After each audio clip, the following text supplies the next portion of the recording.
at Ala Moana Park for the Auto Lunch Bunch, which is always the first Wednesday of every month at noon, for some entertaining cars, and this time it's British cars, so we'll talk to the owners and find out about them.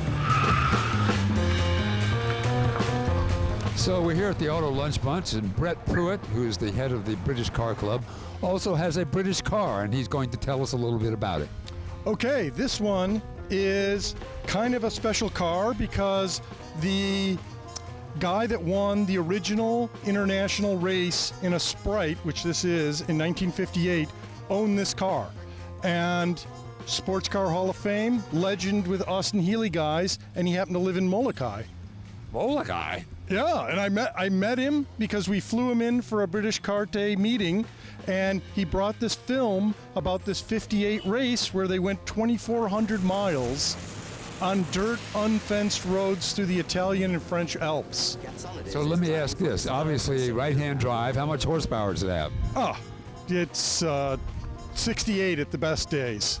But that's only weighs 68 pounds, right? It weighs about 1,300 pounds now. Right. So how frequently do you drive it? I have to say I try to drive it once a week to exercise all the cars. Right. So it's certainly a beautiful one. Do you have to rehab it all, or was it just done? Oh, no. We totally restored it. Took it about nut and bolt, the whole thing. The body was stripped to a shell, and we brought it all the way back. This isn't the car that he won the race in, so we were replicating that car. So it was great to have a guy that's in his 80s who remembers every detail. Couldn't have done it without him, to try to replicate it to the very last detail, to try to understand what it was like to drive in those days. We're with Tom, and if you have a few $1 million, you can buy this Rolls Royce, and he's going to tell us just a little bit about it. It's a 1962 Silver Cloud II.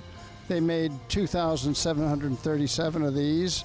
107 were two-door convertibles or drop-head coupes, and 6 were four-door drop-head coupes made for the Queen. And how did you secure this particular one? I saw it advertised on the bulletin board at the Honolulu Club, and I thought, hey, this looks like an interesting car. I think I'll look into it. So I see that it also has trays in the back where you can drop down and eat. Yeah, picnic tables. So how much horsepower does it have? They won't say, but it's 380 cubic inch, 8-to-1 compression ratio, and based on the gas mileage, it must produce at least 1,000 horsepower.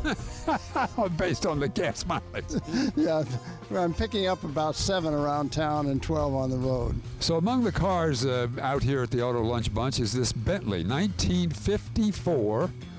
It's right-hand drive. As you can see, it has a bunch of awards associated with it. Very unusual car. And you can see the paint job is really unique. So you can't have a British car day without a Jaguar, and Rob's going to tell us a little bit about his. That's true. 1955 Jaguar XK140 fixed head coupe. The myth is that Jaguars are unreliable. Totally untrue. You put a good set of wires in it and make everything shiny, they last forever.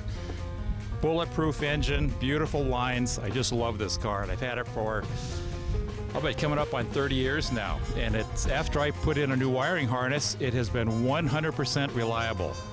So how much horsepower does it have? 2 different engines you could get with it. 190 horsepower was the standard engine. I think it was 220 for a C-type head, which had a little different valve symmetry to it.